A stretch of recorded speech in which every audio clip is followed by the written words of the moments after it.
Hello. Welcome to the show. It's not really a show. It's a recording. What we're going to be doing, I want to take some time. I want to talk to you guys today about a game I finished up. So my name is Dustin Kearns. I run a tabletop role-playing game community called the Order of the Crimson Aegis. We meet pretty regularly. We play tabletop games, usually OSR related or alternative games. But today we're going to be talking about a particular game I've been wanting to run for a long time. This would be Ravenloft, and we played this in the 5th edition Dungeons and Dragons rule set. So a couple of things. Let's touch on the concept. Note I said Ravenloft. That is significant. I'm aware that there's the Curse of Strahd, which is typical Strahd experience in the modern 5e format. But what I wanted to run was I wanted to run Strahd, and I didn't want it to take the 30, 40, 50 session, 2 to 3 year experience in the Domains of Dread. We play a lot of different games. And I didn't want to lock players into that kind of commitment. I myself didn't want to get locked into that size of commitment. So what did I want to do? I wanted to run Strahd, and I wanted it to be shorter. Now, you might be aware of the Strahd Must Die Tonight one-shot. A lot of people like that. I checked it out myself. But that didn't leave us enough time to really live in Barovia. You have to abbreviate and run through a lot of things to make that happen. I wanted something to fall in the middle ground. So what did I target? I was targeting 6 to 8 sessions. That felt pretty good. Our community for these games, we tend to play bi-weekly. We play for 3-hour sessions with a break right in the middle. So 6 to 8 sessions, that's going to put us in the 3 to 4 month territory, especially because the time I ran this game, we kicked off session 1 on October 1st.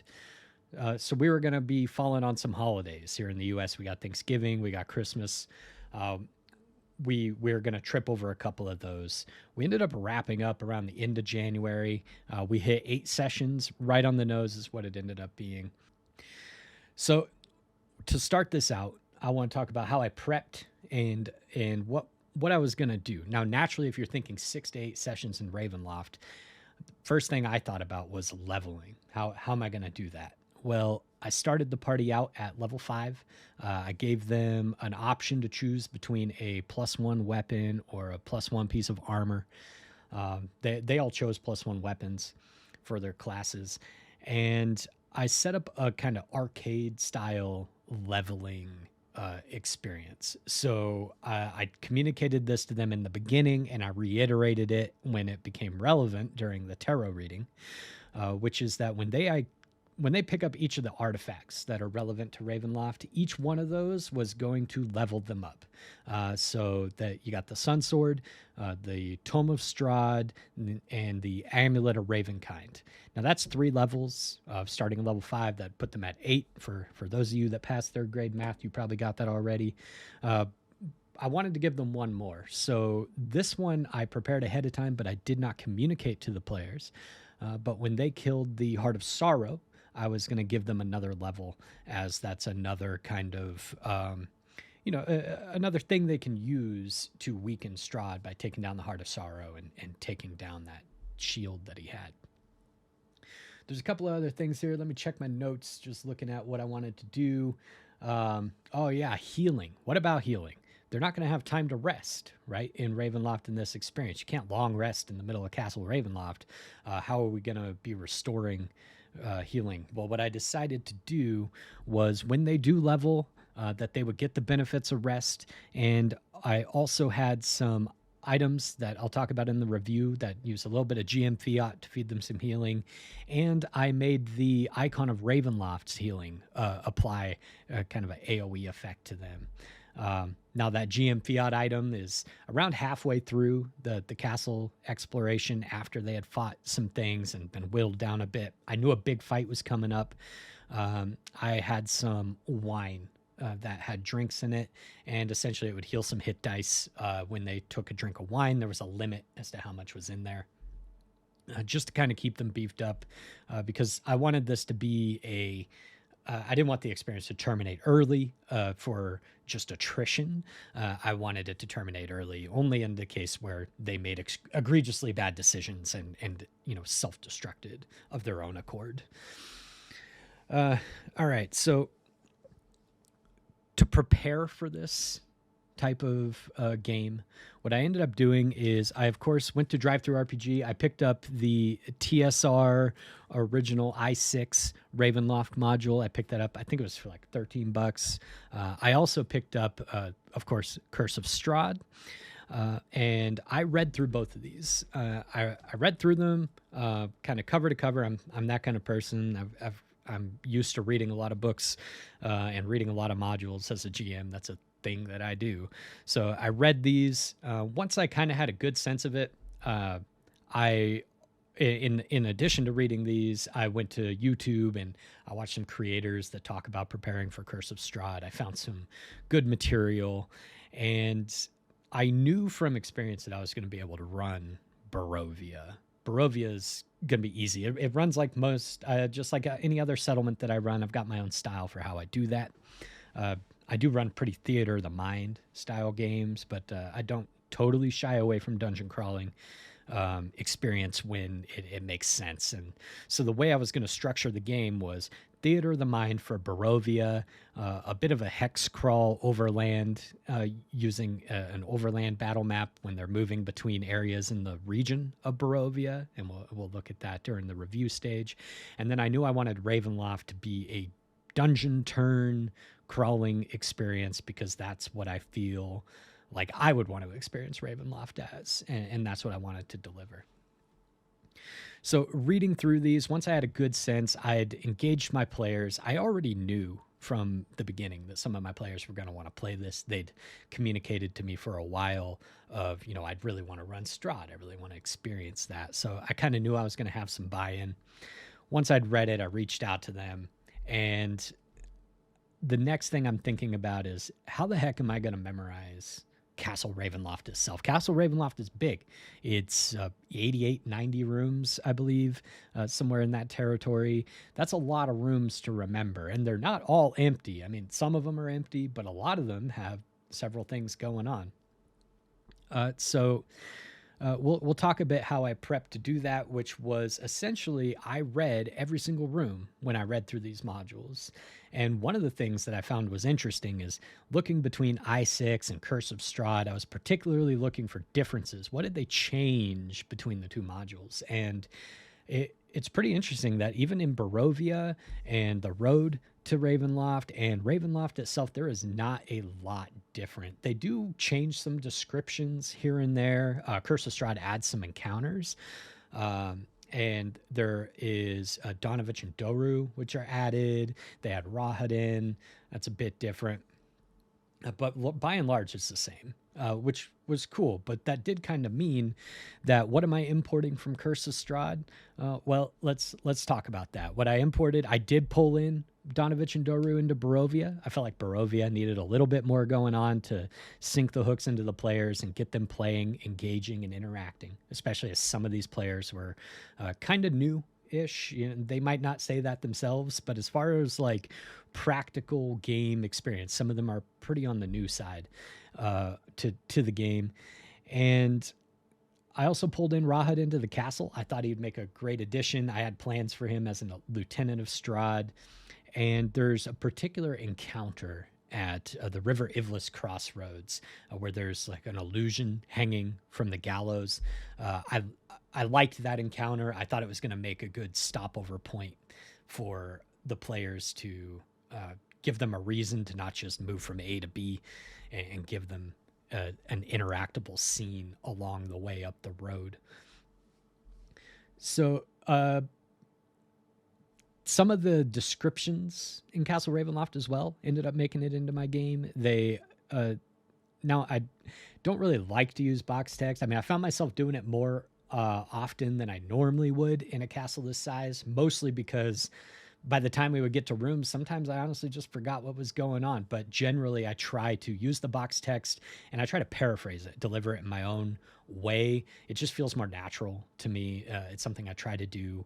Kind of lesson from I failed that in some areas of prep. In certain rooms I did end up reading from it and I wasn't happy when I was done, so I kind of revert to my main values there, that there's a reason I believe those things, and I'm going to continue to try not to do them in the future. So all right, there's a couple of things that I was thinking about as I was preparing, beyond just what do I want to pull in from Curse of Strahd, that I wanted to achieve. The chief and foremost among those was I wanted to deliver my players all of the classic markers of a Strahd game. You've got the tarot reading, you've got dinner with Strahd is a popular milestone that a lot of people think about when they think about Strahd and talk about it with their friends. And I wanted to deliver like an iconic final fight, make Strahd formidable and make him feel like they encountered a vampire. I didn't just want it to be they run into him, they smoke him, and we all move on. It was going to be a real thing, and it was going to be frustrating. And I wanted to make the castle feel alive. The other thing that I was thinking about was I think I might have got this from YouTubers Lunch Break Heroes. There's a number of YouTubers I watched in prep, and unfortunately I didn't take good enough notes from the time I was doing my prep over the end of summer. Between now, it's February 2024 when I'm recording this. I lost track somewhere along the way, but somebody mentioned the idea of bringing the brides of Strahd to the forefront, and I really enjoyed that. And I was thinking, all right, instead of just having them in the castle, I want to make this castle feel alive. Let's bring the brides of Strahd to the forefront. And I created an idea for that. And what I found was, I'm going to go ahead and switch here. I ended up finding... let's look at my screen. There's a Reddit post here called The Brides of Strahd. It's from 6 years ago on this D&D behind the screen. But this guy gives a good write-up for Ludmilla, Anastasia, and Valenta. And in here I found a page that leads to the stat blocks for them. And they actually expand. They give full stat blocks to all three of these. And I pulled these in. And what I was looking for... I think I got the Brides of Strahd canvas. Yeah, I took these stat blocks. I ended up using Midjourney Gen AI tools to create. I got Ludmilla here. I got Anastasia and Valenta. Ludmilla being really calculating. Anastasia being kind of the socialite. And Valenta, the youngest and most vicious of the brides, also harboring some latent jealousy. So she was going to be having some problems with the whole Irina narrative. So I pulled them in, pulled these stat blocks in, and yeah, so I really like that. I use them as like a forward vanguard force for Strahd to bring them in. They would push out beyond the castle of Ravenloft instead of Strahd himself, which was an active choice I made. I wanted Strahd to be more of like the commander. All right, looking here, one other thing that I was looking at and modification I made, this is also from one of these YouTube channels, is I pulled up Gertruda and Mad Mary's relationship, and I was not very comfortable with the dynamic that somebody as young as written as Gertruda had with Strahd was a bit uncomfortable, not something I really wanted to feature in my game. And so what I did is I aged her up. I made her a young woman to make that, I mean, what do we talk about? Age difference to 350 years. But still, it makes it more palatable. And I made the relationship between Gertruda and Mad Mary one of a very unhealthy, overbearing, and protective mother-daughter relationship. So Mad Mary keeping her constrained, keeping her there because of that isolation, even though she is a young woman, Gertruda, she's still kind of mentally not still mentally very young. And when the PCs do encounter Mad Mary's talking about her, as if she's very young. So the PCs, through their interaction with Mad Mary first, believe they are looking for a child who has gone missing. And the idea being, when they later encounter her in the castle, that she would be a much more appropriate age, but still, still maintain that creepy kind of skeevy idea of what this woman is. So that was an active choice I made. Now let's talk a little bit about the tools that I chose to use. I mentioned I wanted to use Theater of the Mind. The number one tools, going back to my desktop here, is I've got, looking here, James RPG Art. You'll see these pop up, the ones that I was using. He's got a lot of great scenes, notably in his adventures. He's got an area here for Curse of Strahd. I used a lot of these scenes in the build-up. They're great. They're also really generally useful, so I've been using them in a lot of my other games too for unrelated things that I can get away with. The guy animated day, night, so I subscribed to his Patreon. If you like this kind of thing, it's worth it. I recommend it as well, that you at least check it out and consider it. So again, that's James RPG Art.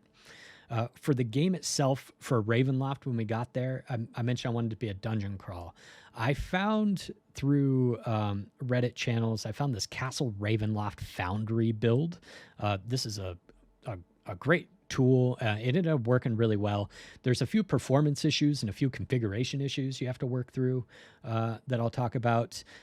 Notably, if I move over, you need to install several different modules for wall height and vision and just things for generally managing the levels going up and down. The module is literally called levels. And there's some configuration with wall drawing. Particularly, this is the scene loaded in on my Foundry VTT, which is the VTT that I chose to use, which should be rather obvious by now. But if I turn on the walls, you can see that all these walls are drawn. Now, particularly on this first floor, there's a balcony over here for that overlooks the chapel. You can see there's some bad wall drawings here. You will need to come in and you will need to grab these and open them up and edit these walls to start and stop at the right heights and reconnect them in places. And I did this, and we can see they're already broken again. It seems to be that when you reload or update Foundry or update some modules, you run the risk of this thing getting corrupted and broken, and that just might be some things you need to fix. So if you do use it, be aware of that. Another caveat here is it can be quite slow when you transition between scenes to load this up. There's some performance issues. Overall, though, I was pretty happy with it. I think it made a good experience for my players. Now, if we look at this, I believe I've got on the ground level. Let me select the actors. We can kind of look at what this looked like for my characters. So here's the Paladin Dressir moving around the castle. You can see that as he comes in different areas, you can open, close the doors, and it affects their field of view. It gives them this really like shut-in exploration feeling as they move in. I really liked that for them. I was able to weaponize that against them and use it to make them feel isolated in this castle, and it really gave this sense of exploration, I feel like. Now, one other tool I use is Mike Schley, the artist for the cartography in Curse of Strahd. He sells digital versions of these maps.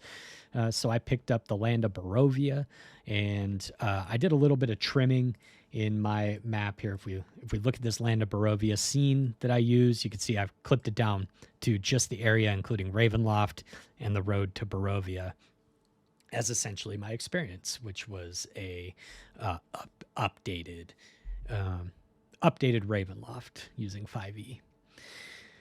So those are the core tools and core assets that I pulled in. The other deal I'm looking at for Foundry modules, I'll create a list down there. I do have this tool. This is notable. I like to have a luck mechanic in my game, so I've got this Mythic Game Master emulator. Now, this is a product you can pick up on Drive-Thru RPG. It also has a companion Foundry module. which is great. It allows you to essentially ask a fate question. You could set your odds from impossible all the way to has to be. Usually I'm using something around the middle here for unsure, unlikely. I like to use this if my players ask me questions and this features in my game. I'll pull that up and I'll set it and I'll say, hey, let's ask fate, and we'll determine it. I've also got simple calendar loaded over here, which is what we use to track time and dungeon turns, and the players can see that as well. I got number of other little modules in here for convenience, combat chat, and other things, but I'm not going to enumerate those here. I'll put them in a list. You can grab them if you'd like, but they're, you probably have your own preferences if you are using Foundry. So looking here, all right, it looks like that covers the prep pretty well. Lessons learned, though. So I feel like I didn't have a good enough plan for what was going to happen at the end. And I think I go to this first because it's the most recent thing. I wrapped this up a couple weeks ago now. Took me a little bit to figure out how I wanted to record this, how I want to get this out. But I did not think enough about what happens after they defeat Strahd. And because of that, I feel like the outro fell a little bit more flat than I wanted it to be. Now, talking to my players since then, just kind of talking to them about the game and in our stars and wishes at the end of the last session, I got the feeling from the players they had a great time anyway. We did have a little conversation about, what did they go get? What did they get from the castle? Okay, cool. We're going to go stake Strahd in his coffin. And we did a hand wavy end narrative scenario. We, celebrated the end of our adventure here, and everybody had a good time. So it really wasn't a big deal. But I, for myself, moving forward in my other games, I really plan to have more of an outro sequence, more of a plan to just stick that landing a little bit better. The other lessons, the Brides of Strahd were great for the game that I ran. I really loved being able to use them out there, use them in the field, have them be interacting with the players and making each of their individual personalities shine in the way that I chose to use them in the castle.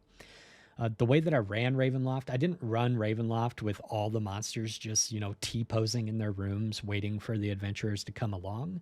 I tried to make the castle feel alive. I tried to think about what these different entities in Ravenloft would be doing and make them interact with the characters in interesting ways to just make it feel more lived in and breathed in and create scenes that, maybe existed out. They weren't written into the module.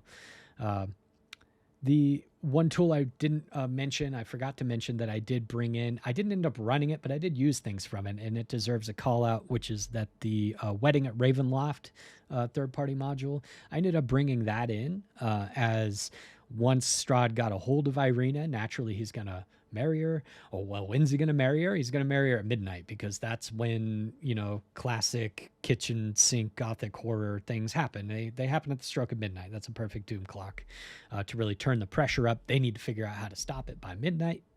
And I was like, well, the wedding's going to work pretty well. He can bring in all the people from Barovia. We can bring in some other characters from Curse of Strahd, have them make guest appearances. The Were-Ravens make a guest appearance at the wedding. We got some werewolves that show up. We've got Esmeralda showing up.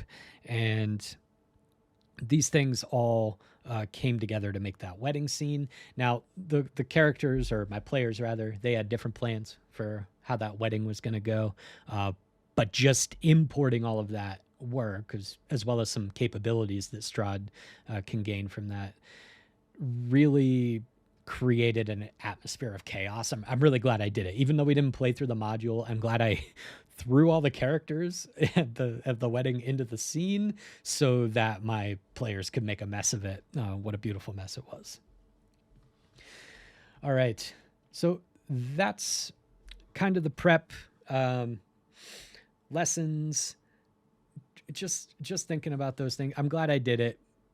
One of the things, and I didn't mention this as a goal, but I really wanted to capture, or maybe I did, but I really wanted to capture some of these people that were kind of in my circle, in my orbit socially, that I knew would enjoy playing tabletop, and bring them into the fold for our community, the origin of the Crimson Aegis community, and that succeeded as well. So, lesson there.